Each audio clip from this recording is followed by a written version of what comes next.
Search teams from the US and Canada are racing against time to locate a submersible with 5 people on board that went missing on a trip to explore the wreck of the Titanic. Ships and planes were involved in the search in the North Atlantic, around 640 kilometres or 400 miles off the coast of Newfoundland in Canada.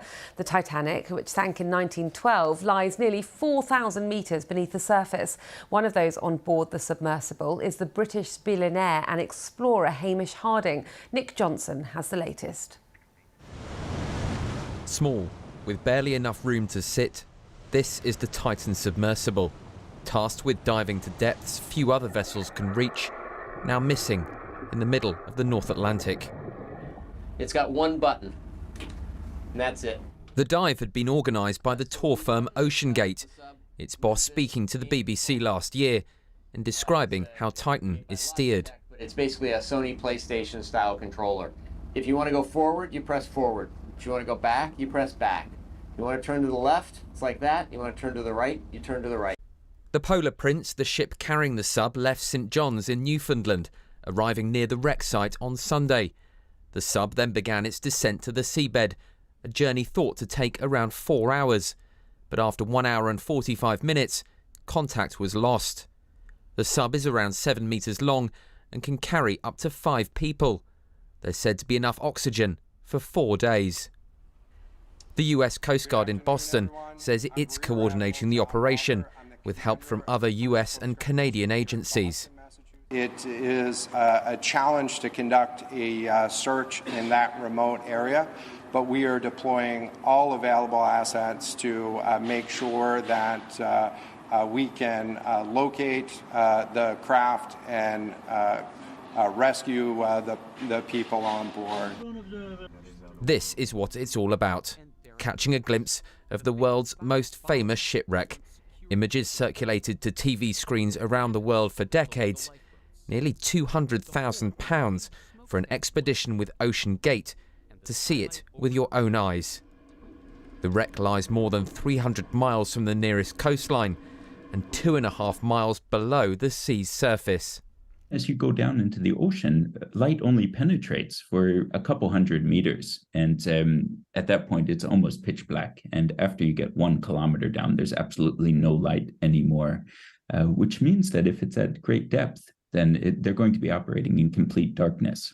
In a post on social media, the family of British billionaire and explorer Hamish Harding has confirmed he's on board. Posting on Facebook over the weekend, Mr. Harding described feeling proud that he would be on board the expedition and referred to the calibre of the other explorers taking part. All stations are reporting the dive as a go. Please stand by. In a statement, OceanGate said it's exploring all options to bring everyone back safely and that its entire focus is on the crew members and their families. Nick Johnson, BBC News. Well, our correspondent Jessica Parker is in Boston and sent us this update overnight. This is now a major search operation involving people from Canada and the US as well. Multiple aircraft have been sent to the area and they are scanning the surface of the ocean to look for any sign of potentially the vessel re-emerging after it began that dive on Sunday morning. Sonar buoys, or buoys as the Americans call them, have also been dropped onto the surface of the ocean. They're looking to detect any activity beneath the surface of the water. Commercial vessels are also being pulled in to help carry out this search. Now, the search is happening 900 miles from the northeast coast of America here, so it's an extremely remote location, which the US Coast Guard says means it's challenging. What they've also said is that they believe that the vessel may have somewhere between 70 to 96 hours left of emergency oxygen.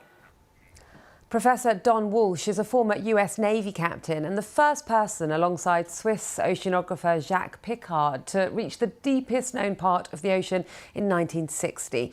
He told us about the considerations when diving at such a depth. Getting ready for the dive, of course, you have to make sure that the sea state, the weather, that is how rough the sea is, and what the weather forecast is, because I think the dive, OceanGate was saying it's about an 8-hour dive. So as we all know, over 8 hours, weather can change a bit. So you have to think about that, what the weather's going to be when you launch. And if it's too rough, you can't launch. And then what's it going to be when you come back up? Because if it's too rough, then you're going to have a problem even bringing the sub back aboard your launch platform. And then, of course, making sure, carefully checking all of the equipment, doing your pre-dive checkouts with the electronics, making sure your life support system is all loaded on board, the 96 hours that you want to have as a backup. It's many things. I mean, depending on what your mission is. A scientific mission, then there's all equipment working, the instruments and the sensors. And have you briefed your guests, if you will, because you usually have one pilot. Sometimes you have a co-pilot to help with things technical, but everybody else is pretty new to this. So you have to make sure they understand what to do in case of an emergency, what buttons or what things to say over the underwater telephone. It's a carefully choreographed ritual. Professor Don Walsh speaking to us earlier, and you can get the latest on the search for the submersible on the BBC News website and mobile app.